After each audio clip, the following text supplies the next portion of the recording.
Welcome to the Aussie Game Podcast, where we talk all things Australian football, midweek pod. We're going to go through an update from Football Australia about our ACL2 qualification. We're also going to do a midweek wrap, and with 3 games to go now in the A-League men's competition, we're going to run our eyes over all of the contenders for the finals and see who they have in the run-in. Bit going on, Mopper. Oh, wow. We're on our edge of our seats at the moment. The viewers won't be aware, but we're anxiously watching the Matildas stupend in the under-20s, or 1-0 up, and now it's 1-1. So we're hoping for a result in this one because of the consequences of the group stage. And yes, if they can reach the semi-finals, they will be going to the World Cup this year. So a lot at stake in this game. So not just the Matildas, though, Chief. There's been a lot of midweek action already and lots to talk about tonight, as you said, with the A-League, with the catch-up round. Finally sees us all square on games. Yeah, absolutely. Ivani Prakash scored that goal for the young Matildas to put them 1-0 up, but Japan has just equalised just before half-time, and yes, players are just going for the break now. So we'll keep you up to date through the second half as things come to hand. But let's talk some other matters to start with, because as reported by Joey Lynch through ESPN, it appears as though Football Australia has confirmed that the Australia Cup runners-up will receive priority for Australia's slot in the Asian Champions League 2, should Cup winners Newcastle secure a spot in the Asian Champions League Elite. I believe that the Jets are 7 points clear of Adelaide United, so pretty much just need one more win to guarantee that spot. So it's looking pretty likely. And if they do so, it appears as though Football Australia will be putting forward Heidelberg United over the next best place finisher in the A-League men's competition. What are your immediate thoughts on that, mate? Well, the spot, or the allocated spot, is in the Hahn Cup, so rightfully so that this was a potential outcome. So Heidelberg will now have to obviously fit the requirements if this goes ahead, as you'll read in your report. But my initial thoughts is the spot was in that Hahn Cup anyway. So I think due diligence goes to Heidelberg. There'll be a lot of A-League clubs probably disappointed because they thought they might have had the opportunity to sneak up and grab one of them spots. But what a story for Heidelberg if this comes true and they can meet all the criteria. And I'm sure they can. It just depends on obviously the strict regulations of Asian Champions League. Obviously, they'll have a look at it, the Confederation. And look, well done to Heidelberg. They earned the spot in the final. Next spot down, similar outcome to what happens over in the UK when someone wins the FA Cup or League Cup. So, yeah, onward and upward. Yeah, it's very interesting for the storyline and for the romantic footballer. It's a great story, obviously. Even their run in the Australia Cup, if we cast our minds back, was so magnificent. And that obviously went into the Australian Championship as well. But yeah, what a story for Heidelberg United this would be. And to put them on that stage as well. And we know that the prize money for the ACL2 competition has increased quite significantly. And obviously, Heidelberg being a semi-professional club, this will bolster their finances quite a bit. So massive achievement for them as a club if it comes about. As you mentioned, there's a few things they need to tick off before they get the green light to go ahead. And but according to Joey Lynch's report they're already starting to look at, commencing different works around there, what they need to do. So I remember reading quite a while ago about the qualifications, and it doesn't seem like it's that extravagant and that teams couldn't quite meet. I think when they were looking at potentially winning the whole Australia Cup, we're looking at what that would look like. So I don't think it's too much of a stretch, and they could obviously, if it's a venue, they could always, look at alternate venues. That shouldn't be a problem. But a few people concerned about the coefficient points, which of course we're kind of building towards to get those extra spots, and how Heidelberg would hold up in this competition. But I look at some of the games that MacArthur played this year, and I don't know that they would be that much less competitive than what MacArthur were throughout their group stage, and at least progressing as far as MacArthur did in the competition this season. Yeah, absolutely agree. And, we've seen Heidelberg knock off plenty of A-League teams of high quality. So it's no different, is it? And we've seen it's Asian Champions League 2. So you're not meeting the elite. You've got the second tier competition. I think this is a massive precedent and massive opportunity for every club that this potentially opens up for all the clubs competing in the Han Cup. What a goal to have at the end, a potential Asia link. And for we know Heidelberg's one of the 8 national teams as well. So whatever happens in the future, so this could potentially even boost, like you said, them financially, and position wise for a club to build around, because it's going to offer massive reward, and no doubt they'll tap into some talent because a lot of players will want that opportunity to showcase their own football. So recruiting will be a massive advantage for them. But a major step forward for a club that's part of that 18 national, and then obviously the opportunity to showcase them on the international stage in Asia. So I think, wow, what a prospect this now looks. We're already excited about what clubs can aim up for that pyramid.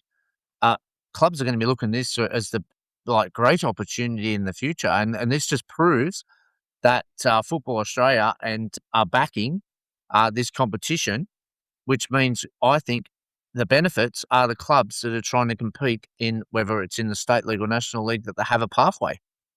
Yeah, absolutely. And look, it's not just the players that will be in the shop window. John Anastasiadis has been a fantastic coach for Heidelberg for many years.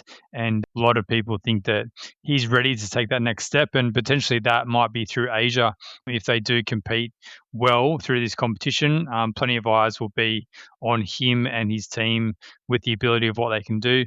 And to your point around, Football Australia backing this competition, we've always tried to advocate for getting rid of those lines and those kind of glass ceilings around people's ability to be able to move up and down based on like a pyramid model. So this is another step forward in if that's the case where we are going to see clubs move forward and potentially clubs that aren't in the A-League bracket move up into qualify for these competitions. And I thought Joey Lynch made a good point on X as well, saying that if any A League clubs have their kind of noses out of joint, they probably should have just competed better in the Australia Cup because Heidelberg took care of 3 A League men's clubs in a row on their way to the final. So, if they're going to be whinging and complaining, well, maybe they need to take the Australia Cup a bit more seriously next season.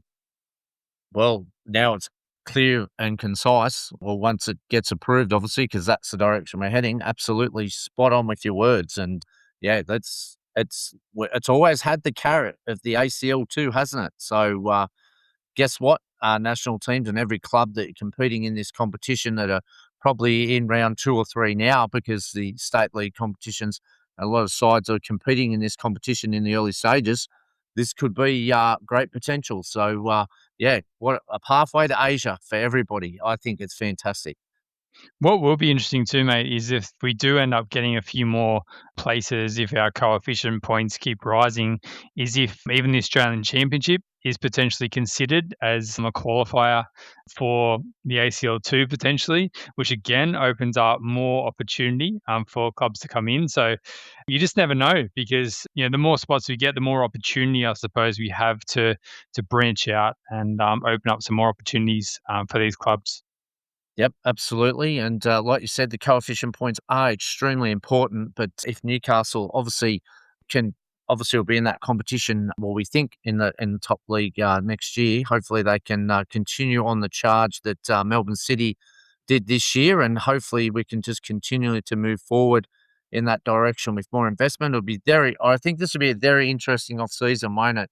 Once we finish the A League, because we've seen the transparency of the CEOs of football in both APL and Football Australia. So I think there'll be some massive decisions made in pre-season, and I'm very excited about what the year looks like ahead and past that and beyond that, because I think it's not just about now, it's about the 5-year plan and the 10-year plan, isn't it? And hopefully these pieces of the puzzle will start to form as we grow as a football nation. You've already seen how well the A-Leagues produce such young talent, and that's been showcased throughout. through the Ninja A-League and the A-League that a lot of kids are getting some great opportunities. So there's some more opportunities again for not only semi-professionals, but professionals alike. Yeah, well said, mate. All right, let's go to some action that's happened since we recorded on Sunday night. What a massive win for Brighton, pulling off the upset over Arsenal, beating them 2-0 to advance to the FA Cup semi-final. Head coach Dario Vidicic orchestrating the win with Charlie Rule playing 90 minutes while Caitlin Ford came off the bench for 31 minutes for Arsenal. Steph Catley has been officially ruled out of that Matilda's squad with a calf injury, so she obviously missed this one. But geez, what a win for Dario Vidicic, and to get his Brighton into the semi-final, and obviously huge congratulations to Charlie Rule as well. Yeah, absolutely. And they play Liverpool in the semi-finals. So they've on the, I believe, the softer side of the draw. Not that any semi-finals got a softer side, but Chelsea and Man City on the other side. So Brighton's got a huge opportunity. Liverpool down the bottom of the ladder, the Women's Super League. But cup football, anything can happen. But what great experience again for Charlie Rule. She's had a breakout year at Brighton after injury return. Obviously got picked in the Matildas and played some game time there as well. And then what about Dario Vidicic, flying the flag for his father after his passing not long ago? This would be a very special moment. So hopefully they can get to the final, because this could be something very special from not just on the ground but above. Well said, mate. All right. Feyenoord, they remain second and in the automatic Champions League places despite a 0-0 draw with FC Volendam. Jordy Boss played 90 minutes in this one. Jed Drew laid on a nice assist in his 62 minutes, but his Harper went down 2-1 to Salzburg. You called this one, mate. Cam Devlin had a great game for Hearts, but it wasn't enough as they drew 2-2 with bottom place Livingston. Devlin had the most tackles, won the most duels, was the most fouled player and the most accurate passer. But yep, you called the banana skin, mate. The Hearts just keep dropping points against these lower ranked teams, don't they? Heartbreaking. They were 1-0 down early, got back to 1-1, took the lead 2-1, and then Livingston pulled them back pretty quick. And I'll tell you what, though, you've got to give credit to Livingston. For a side that's last and probably relegated, I can't believe the fight that they showed. It was unbelievable. And Hearts just could not get the rhythm going. They looked disjointed. And yes, they have, and it's come costly. They are still hanging in there 1 point on top of the Scottish Premier League table with one round to go. And we've got the announcement of post-split fixtures, which is the last 5 games of the season, which I'm shocked of. I can't believe first place has only got 2 home games. But anyway, that's another story for later on. But yeah, I was devastated for Hearts. But Livingston were full of spirit, and they certainly showed their home fans, even though they're relegated, then haven't given up the fight. So, yeah, devastating though for Hearts, but they're still 1 point ahead, clinging on just. And a tough game against Motherwell to finish off, so it'll be very interesting.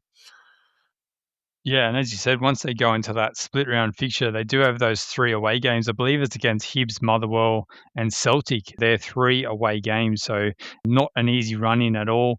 Plenty of Hearts fans that up in arms about the fact that they don't even get to play their last home game.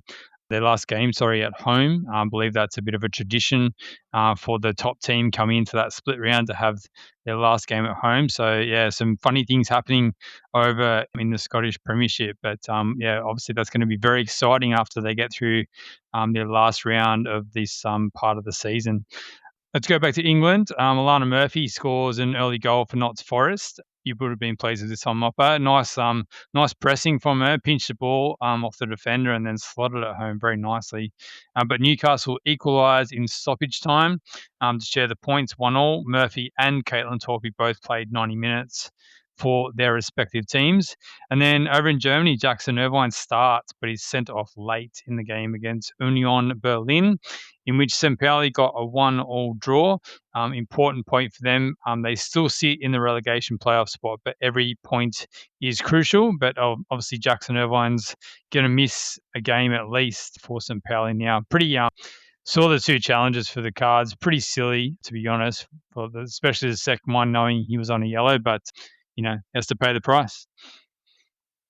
Yep, unfortunately. And yes, St. Pauli in a hell of a battle, aren't they? And at least they're out of that automatic relegation spot. And they're not too far off, survival without that playoff. So hopefully they can keep picking up points. They've been a very difficult team to beat the last 4 or 6 weeks. So I hope that continues. All right, let's go on to the Mr. Excitement. What about the championship? Well, I tell you what, mate, we've seen some flashes of brilliance, and somebody save us. We're 1-0 down, but who do we have? Well, I tell you what, Chief, we've got someone who's back, and back he is, Mo Toure. Get excited, Norwich and Socceroo fans, as Mo dazzles and sets up the equaliser. Then he sets up the winner, as Norwich beat Millwall, who was second, mind you, at the time. 2-1 away, and they now lift themselves to ninth, which is extraordinary. And Mo just eases back in after a few weeks off, doesn't he? And sets the heart pulsing. Hasn't Norwich got a signing here? And Socceroo fans, wow, we've got our front two firing. Yeah, absolutely. How good is it to see him back on the field for one, but obviously with his goal contributions and really smart play for both of the setups that he did. He was able to just recognize that he wasn't in the best place to shoot, and obviously quell that natural striker's instinct to go for goal and just lay off those beautiful passes. But yeah, great contribution. And as you said, they're taking down a big scalp in Millwall and pressing right up into the playoff places, and not too far off it now. Yep, that's it. They're ninth, probably a little bit hopeful, but they're in great form. Well, a lot of talk about Sam Kerr lately with a potential move or where does she go from here, but don't worry about the talk. Business is on the pitch, and she's scored 2 goals and 2 assists in her last 3 games, with her latest being a goal for Chelsea against Spurs in the FA Cup quarter final. Ellie Carpenter also played 90 minutes, and yes, they drew Man City in the semi-final, which will be a titanic clash. So City looking to wrap up the Women's Super League, and Chelsea knocked out are probably both looking for some silverware and some revenge. We move over to the Netherlands, and we talk about a relegation battle. Here's another one. We've got 0-0 for NAC Breda. Max Ballard plays 56 minutes. They're 3 points from safety in what is a challenging draw for them on the way home, but at least they picked up a point. They're not too far off, but they're going to need a win somewhere. They're going to have to find it. So 3 points off safety, NAC Breda. All right, mates. We've seen some first league minutes since December for Marcus Tilio, who's been off the radar. He played 19 minutes in the 2-0 loss to Sturm Graz. They're currently sitting in Europa Conference League qualification spot, but good to see Tilio back, getting some game time. It's been a long time since we've seen Tilio. What are your thoughts on Tilio there coming back into the side? Yeah, I had to kind of check when the last time, because I do often see if he's in the mix or playing and stuff like that. And yeah, first league minutes since December. He did play some cup minutes not too long ago, but yeah, I know he's had a few injuries, but they're certainly just out of the pecking order there. And yeah, I think he's just completely off the radar for the Socceroos now, isn't he? We thought that move away from Celtic might be good for him, but yeah, his minutes have completely dried up, and yeah, just not around at all, unfortunately for Tilio. But be potentially a big off season for him as well, and see if he sticks it out at Rapid or whether he looks to get another move. Yeah, Europe's not always the option, is it? Okay, let's follow around the European globe. Another Australian, a goal in the 33rd minute off the bench for Liam Chipperfield as he side Sion beat Grasshopper 4-0. He's chipped in with some good goals, Liam Chipperfield, and looking for some recognition. He's very young though, so still plenty of time. We also got a 1-1 draw for Paul Izzo's Randers as their aggregates conceding late, with the Socceroo keeper making 2 saves. There was 45 minutes also off the bench for Giuseppe Bavellini in his on Urbo win, their opening game of the season 1-0. So that's a good pickup there for Giuseppe, who is looking for some game time. And let's turn our window to the following day, which is obviously we've had more championship football at just non-stop, isn't it? And well, whatever you can do, I can do better, my friend. That's what Ture and Irukunda always say, don't they? But did we? Someone say we need acrobatics. The man is back at home, and he scored the equaliser against Charlton. A great run, a deft touch, and what a finish! Continues to roll the highlight reel. He scored in an 81-minute hit out, starting for Watford in their 1-1 draw with Charlton. Watford 10th, and unfortunately, probably just too far of a bridge off playoffs, but another goal for Irukunda, Chief. He's no dancing Michael. It was acrobatics is back. Oh, What a goal. you missed the dance moves, did you? There was a little Oh, shimmy and a shake after after the backflip. I just how nonchalant is he just about the backflip, just like almost in slow motion and just like not yeah, there was a little if you roll the tape again, there was a little cheeky dance move. But no, what a fantastic finish. You know, as you said, it was a great ball that got put through for him to be fair, but nice first touch to put it exactly where he wanted it. Low and hard across the keeper. Fantastic finish, and look, plenty of talk about him potentially even moving in the off season if he has a good World Cup. So yeah, let's first things first, finish off the season at Watford, and then a great World Cup campaign, and then to see what happens from there. But you're right. When we thought that when Moturo headed to the championship, we thought it might have pumped both of them up to try and outdo each other, and they're certainly going head to head week after week. absolutely. It's great to watch, isn't it? For all fans, it's fantastic. Great to follow. All right, mate. What else? What other action have we got in the championship? Yeah, Derby at a late charge. No elder yet, but they're up to 8. Another win. Still looks unlikely to make their way into the playoffs, but they're a chance. Oh, it's Borough again, dropping points, this time to Swansea. 2-2, 3 penalties in this match. Burgess and McGree both start. Burgess making 15 defensive contributions, playing the full game. McGree 66 minutes with his team equal on points with Ipswich, but have played 2 games more. So, yeah, it's looking more and more likely like that Middlesbrough are going to have to make their way to the Premier League via the playoffs with as they keep dropping points, unfortunately. Yep, only 5 to go for them. Ipswich got 2 games on them, so and they're on equal points, so it'll be a tough one. They do play Ipswich, so there is a 6-pointer coming up, Chief. Just give them a couple of weeks. You never know what might happen in that game. So there's still a very slim hope for Middlesbrough. They need a couple of those key players back. All Obviously, right, mate. Lewis We had Miller. Blackburn. Oh, Oh, sorry, mate. Go for it. obviously, Lewis Miller's still out, but Blackburn had a 0-0 draw with West Brom, another key point. Still 6 points clear with 5 games to go, so hopefully they'll be okay. No sign of Harry Suter, although he is back playing with the under-21s. Leicester, worst result, 1-1 against relegated Wednesday. Yeah, could we be looking at a back-to-back relegation for Leicester? Geez, 10 years since they lifted the Premier League trophy, mate. What a fall from grace that would be for Leicester. Obviously, the points deductions that they're dealing with as well, but yeah, definitely a tough season. QPR 1-1 away to Preston. No pressure on them. They're 12th, looking forward. Daniel Benny, nice cameo, 18 minutes, and Keely Adamson on the bench, waiting for something late to show his worth. No Aussies featured for Pompey, riding the emotional 2-2 with Oxford and just clinging to life at the moment. Yeah, a few clubs with Aussie interest down there at the bottom of the championship fighting it out. Absolutely. All right, let's go down a level. We also had League One action. Joe Gauchi, full game, clean sheet, 5 saves, 3 points as Port Vale see off Rotterdam 1-0. Not much help for their survival, but good, nice bounce back after a very difficult loss against Chelsea 7-0. So well done to Port Vale. Bouncing back and still showing spirit. Caleb Watts, well, this was a good one. Second half appearance. Plymouth closed the gap on the playoffs to 1 point with a big 3-0 win over Barnsley.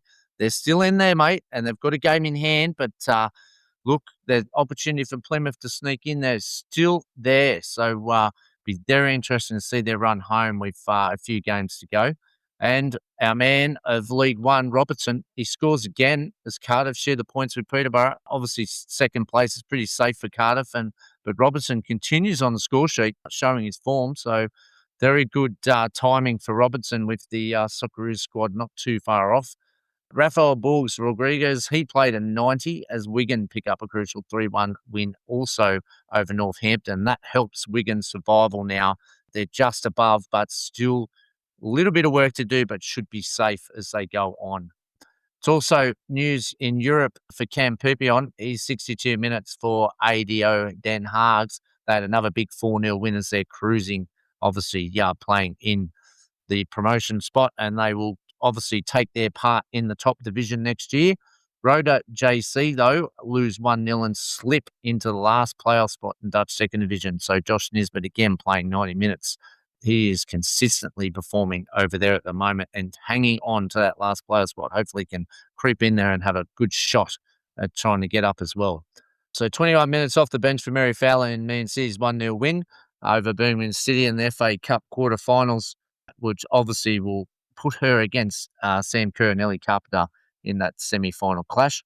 I did make a note, James Overy got some late minutes against Real Madrid in the FIFA Championship there in under-21s. They did lose 4-2 in extra time, but what a great experience for James Overy getting some time against Real Madrid under-21s. That's where we want our boys playing against the best of the best. And obviously we made that announcement before, that the Scottish Premier League announcement of the final 5 games with 1 week to go. So last round of the normal fixtures this week, Hibs will play Hearts in their first clash on the 26th of April. Hearts will then host Rangers on the 4th of May. Then Hearts will go away to Mubble on the 9th of May. So you can see some all Aussie clashes there with Hearts versus Hibs and Mubble versus Hearts. And then Hearts at home to Falkirk on the 13th of May before Hearts having to travel to Celtic on the 16th of May for the final round. They did say 28 years ago, though, Hearts' last clash was against Celtic when they obviously won the cup. So might be a little bit of history in that one, Chief. You just never know. But, I would have been disappointed too, Hearts fans, only getting 2 home games when you're leading the competition. And Celtic fans got 3 home games and they coming currently 3rd. So not sure how that criteria works, but, that's not happy, Hearts fans, but they are still 1 point in front, and all you need to do is win the title to close out that argument. Absolutely, mate. Just wanted to touch back on the FA Cup for the women. So obviously we're going to have representation with Daria Vidicic from Brighton, and then the Chelsea and Manchester City as well. So guaranteed one to get to the final on that side, and hopefully Daria can do the job against Liverpool on the other side of the draw, and we can have plenty of Aussies competing in that final, which would be absolutely massive. Tuesday night this week, we saw Melbourne City host the Central Coast Mariners in their makeup game, which means that we're now all square. City won this one 2-1, pretty comprehensive win, to be completely honest. City were pretty dominant. Mariners got one right at the death through Ali Auger. But otherwise, it was pretty much a straightforward win for Melbourne City. Daniel Arzani was pretty good in this one. Plenty got involved. Looked like he played with a fair bit of freedom. I think it was at Macca in the commentary actually likened his performance to just like a training drill, just, a bit more free flying, a bit more fun. So, he certainly turned it on. And, like City's, I don't know, they're having their late charge. They're now into the top 6, which is very interesting with 3 games to go. And unfortunately, I think as much as we have written them off this season, they keep coming back. I think that might be it for the Mariners this year, mate. Yeah, they've hit the canvas, I think, but great spirit. They're still competitive, aren't they? And got a late goal and showed their spirit. They've got a home game against Brisbane this Friday night. I think that will decide it. I think Melbourne City, though, they're 4 points in front of, obviously, Central Coast, but Melbourne City do face Wellington. So, Central Coast are still hanging by the lifeline, but obviously this week will be a very deciding week with only 3 games to go.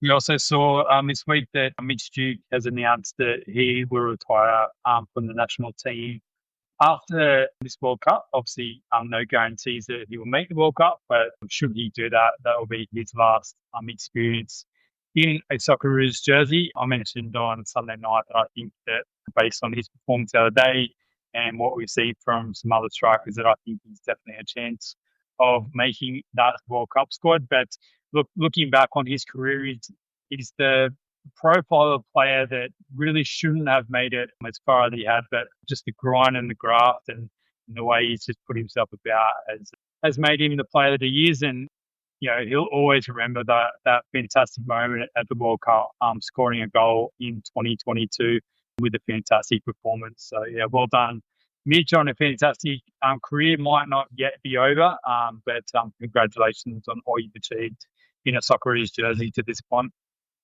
Yeah, well said, mate. And I think it's other attributes other than skill, isn't it? Look, he has got some skill, but it's other attributes that make a footballer. It's the mindset, it's the work rate, it's the ever so leadership and energy that he showed. There's other characteristics that make up footballers. So I think he's a great role model. And I definitely think whatever happens, whether he makes the squad or not, he's done a fantastic job for his country. And we could all be proud of his efforts. And he should be proud of himself too. He's put himself out there and it's been a great stalwart. Whichever club he's done, he's represented with his heart on his sleeve and shows some great, I think, leadership. And I don't think he'll be lost to the game. I'm sure he'll be contributing somewhere along the clubs, along the line of coaching or supporting along the way. So, look, plenty more football. He still probably might finish out a couple of years in the domestic league. You just never know. Yeah, I wouldn't be surprised if he goes around for at least one or two more seasons, potentially at MacArthur, or who knows, might be a reunion at one of his former clubs like the Wanderers or the Mariners. But yeah, still plenty to offer, both on and off the field. Mitch Duke. Also, Leah Blaney, she was obviously part of that Japan coaching staff that won the Women's Asian Cup. She's part of Ways with the association, not renewing her contract. So we'll keep an eye on where Leah Blaney lands, but obviously a great way to end her time with the Japanese national team. Yep, absolutely. And all right, mate, let's look at the A-League and let's go back home and let's look at the run home for all clubs because obviously there's going to be some exciting football. Let's start with the Jets, who are on 43 points plus 12 goal difference. What's their last games, mate? What have we got? Well, to start off this weekend, they're hosting Adelaide United, which we all expect to be a 5-all thriller. And then they head down to Melbourne Victory, who have, unfortunately for them, lost one of their key players just in the last few days, which we'll touch on when we cover them. And then they finish off with the F3 Derby, which keen observers will recognise that the Mariners won the first one and it was a 0-0 draw in the second one. So I'd say that the Jets would want everything wrapped up before they take on the Mariners in that last round and give them a chance to maybe rest some players coming into the finals. That's a tough draw, isn't it, to finish? I know they're 3 points ahead, and but you got to note that Auckland have a better goal difference by 2 goals. But geez, that's a tough draw to finish. So still a bit of work to do for Newcastle. And we talked about Adelaide chasing them down as well. So look, anything can happen. That's a tough 3 games to finish. So yep, Jets in the driving seat, but I'll tell you what, they've got some tough ones to come home with. All right, mate, we've got Auckland, second spot, 40 points plus 14.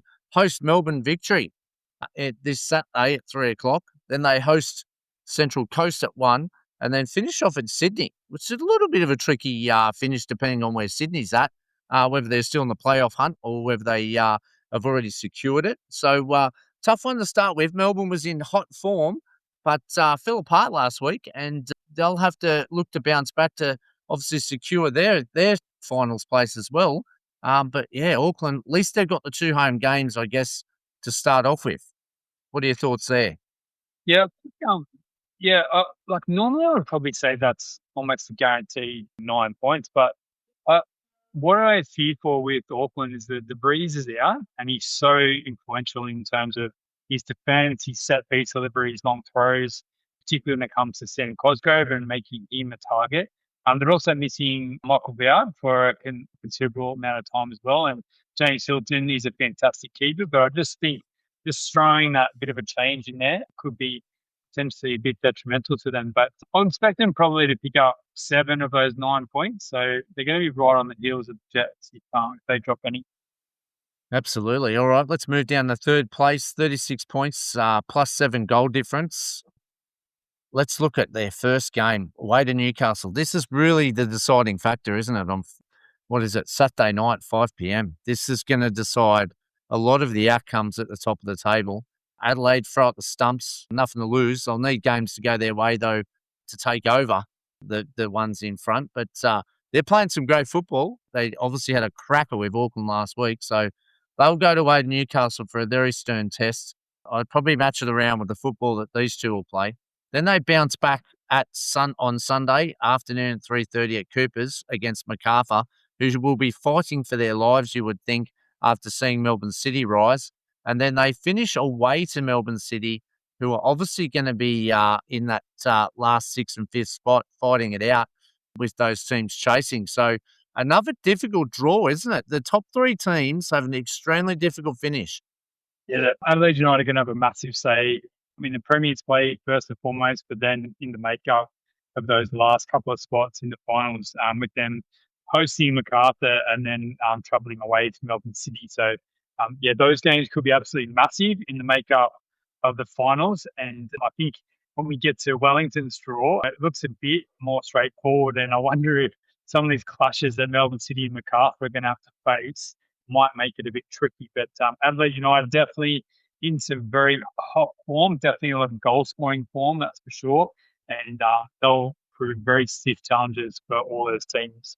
Melbourne Victory is next in fourth. Yeah, they're at 35 points plus 9.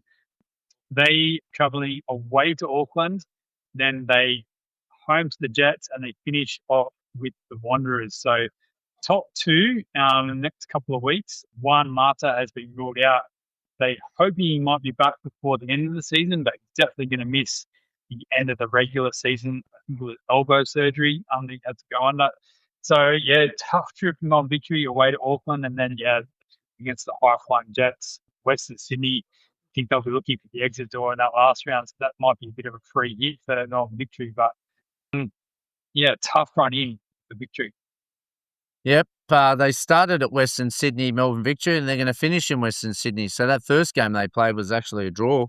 And Melbourne Victory, again, I feel like last week that the top five are definitely going to be under threat. Not one of those top five teams won last week, and potentially this could happen again with the fixtures that we've got. So there's still a bit of work to do. What do we got? 35 points. Look, they're pretty safe for obviously the top six, but I think the home finals is obviously going to play a big final part of it too, isn't it? Like in the eliminations and the two-legged ties going forward. So it's not just first and second that's up for grabs. I think if you look at 3 to 6, so Adelaide could definitely lose to Newcastle. Melbourne Victory could definitely lose to Auckland. Sydney FC could lose to the Wanderers, and Melbourne City could lose to Wellington. So we had the top 5. We can't have that again because Adelaide's playing Newcastle. But definitely that 3 to 6, they could all lose this weekend, which would definitely condense the table right up. Yep, we've seen it before. Righto, let's move down to Sydney FC at 34 points, plus 6 goal difference. They've got the derby, and the table doesn't matter in the derby, does it? We've seen that plenty of times before. So who knows what's going to happen this Saturday at 7:35. It'll be a cracker no matter what happens. The table's out the window in this clash. It's bragging rights again.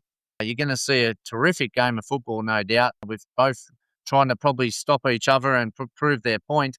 Both got something different to play for. So that's a tough one. And then Sydney FC probably got the better draw in the second last game of the season with home to Perth. Perth have been fighting, but not at their top of their game. So you'd think with Sydney FC, but again, they haven't found their mojo for a while, Sydney FC either. And then they finish at home to Auckland. We should get some clarity about where both teams sit. So I think that's a pretty winnable draw for Sydney. I think they'd be happy with that. But still just got to get past that derby first, because if they drop more points and Macarthur win, they're going to be under severe pressure. Oh, absolutely. I could see them dropping points in the derby. I could also see them dropping points against Perth. And then do you think Stevie Corica wouldn't want to put one over his old team in that last round, potentially to knock them out of the finals? That would be amazing. And with Auckland FC, if they finish in the top 2, they get the first week of finals off anyway. So they're probably not going to be resting too many players because they want to keep that match sharpness up. But I think that's a tricky draw for Sydney FC, and particularly in the form that they're in at the moment, not very convincing at all. All right, let's talk about Melbourne City. They're in 6th spot, claimed it last night. 2-1 victory over Central Coast. Everyone's even now. They're 32 points, -2. They're at home against Wellington. You think that's a good draw, but Wellington have found some form and knocked off victory last week. So maybe this game's not so predictable. And Wellington are going to have a lot more fresher legs than obviously Melbourne City, who have to back up again on Sunday afternoon. So obviously then they go to Brisbane Roar, and Brisbane are very hard to break down up in Brisbane, so it won't be too easy, but you'd think Brisbane would be out of context by then. And then back home against Adelaide in the last game, which could be season-defining. They're certainly in that position, aren't they, Melbourne City? So still a lot more work to do, but they have hit form and their players are coming back. I've seen Naboo come back, score the goal. They're looking a lot stronger, aren't they? So, yeah, look out for Melbourne City. There will be a formidable opponent if they make it. Yeah, I agree with that. If they actually made the finals, they're going to be a team that a lot of teams would want to avoid, but they do have to get there first. Yeah, tricky run in. Wellington, yeah, see if they can give up their form. Brisbane at home, don't think you're going to offer too much. And then Adelaide, probably depends where they're sitting. If they're third or fourth and they can't get up in the top two and they can't move down to fifth, they might even potentially rest players a week before the finals if they're already guaranteed a home final. So we'll see how that one plays out once we get there. Let's go to Macarthur, who were sixth but now bumped down to seventh with Melbourne City's win. They go away to Perth this weekend. Then they go away to Adelaide. And then they finished off with a home game against Wellington Phoenix. So again, that last match of the round, Macarthur-Wellington, could be absolutely crucial in terms of who finishes in that top six. And again, Adelaide will be fighting it out in the week before. So pretty tough run in for Macarthur, but they were pretty good the other night against the Jets. So, yeah, balance of some tricky fixtures and some good form for Macarthur at the moment. Yep, they will have to do it away from home in those first two, won't they? And they'll have to prove that they belong in this space by beating Perth and give themselves every opportunity to go to Adelaide. If they don't get a win against Perth, they're going to be in struggle town. So all to do this Sunday night, and then it's off to Adelaide at 3:30 the following week. So 7-day breaks, obviously, with the travel, so it should be good. And then back home could be decisive depending on what happens with the Phoenix. So the next one, we were just talking about them, the Phoenix. They're 30 points, -7. The goal difference might hurt them, but they're fighting, and they're fighting well. And they've got Melbourne City, the informed Melbourne City this weekend on Sunday at 3 o'clock, but have the added advantage, like we just said, of the extra day's rest. So they played Melbourne Victory last week, and they will be brimming with confidence, and they'll feel it. And they then go back home. So if they can look at getting a result against City and taking points off sixth spot, they bounce back at home against Western Sydney in a very winnable game at home. And then it could all come down to the Friday night fixture on the 24th of April at Macarthur, because they'll be away and potentially playing one of their opponents, or the game might be null and void. Yes, it should be very interesting. And I think the fact with the Wellington Phoenix is that if they win all those three games, I think they make the final. So it's very much in their hands with these 6-pointers against Melbourne City and Macarthur in particular. And then you think hosting Western Sydney Wanderers at home, that they would have enough against them. But certainly it's in their hands, and it's there if they're good enough for the Wellington Phoenix. All right, Locker, I'm going to stick my neck out. I'm going to make a bit of a bold prediction. I'm going to say that one of Wellington Phoenix and Macarthur Bulls are going to make the finals, and Melbourne City is going to be in there as well. So I'm tipping that Sydney FC or Melbourne Victory are going to drop out of the finals, which I didn't think I would have said a couple of weeks back. I thought they were locked in, but I don't like the form of Sydney FC, and I think Juan Mata is a big injury loss for Melbourne Victory. Oh, I think it's a stretch, Melbourne Victory. I disagree with you there, but I definitely think Sydney is vulnerable. Absolutely. It's all going to come down this derby. They could really upset the apple cart and throw everything out the window, can't they, the Wanderers? I just don't know who's going to show up though, because the Wanderers' mentality is just all over the place.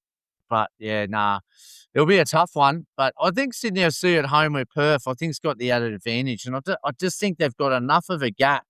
And I just think this top six pretty much stays the way it is. I don't like MacArthur's chances against Adelaide. I think that's a tricky one. But yeah, look, still all to play for, isn't it? But anything we've predicted has been thrown out the window all year, because it just whatever we say, there'll be another surprise somewhere else, won't it? And that's the beauty of the A-League this year. Yeah, absolutely. Can't predict an absolute thing. I think the thing in Sydney FC's favour is their goal difference. So it could come down to equal on points, but that goal difference could be really crucial in terms of that, because it's a 14-point swing at the moment, or 14-goal swing, I should say, at the moment, to Wellington Phoenix, which would obviously be a massive thing to overturn. But yeah, I feel like there's going to be at least one more twist in the last 3 weeks of the A-League men's competition. All right, so you've predicted the finals. What's your prediction? Does Newcastle hang on to the title? Yeah, I think they'll just have enough. I think, I think those injuries to Auckland FC will mean they won't pick up maximum points, although they'll pick up a fair few. And I think the Jets will just have enough to get across the line. What about you? You had Auckland as the premiers and the champions. Are you sticking with that, or you think the Jets will hold on? I think the Jets will hold on, but only just. I reiterate what you just said. I think the Auckland's injuries cost them big time. That they're two massive losses. They're still good enough, Auckland, though. But yeah, I think they're just going to fall short. Jets with the upper hand, and yeah, it'll be interesting what happens in the finals race and how competitive the teams that aren't in it will play a contributing factor to whoever misses out, doesn't it? So, but look.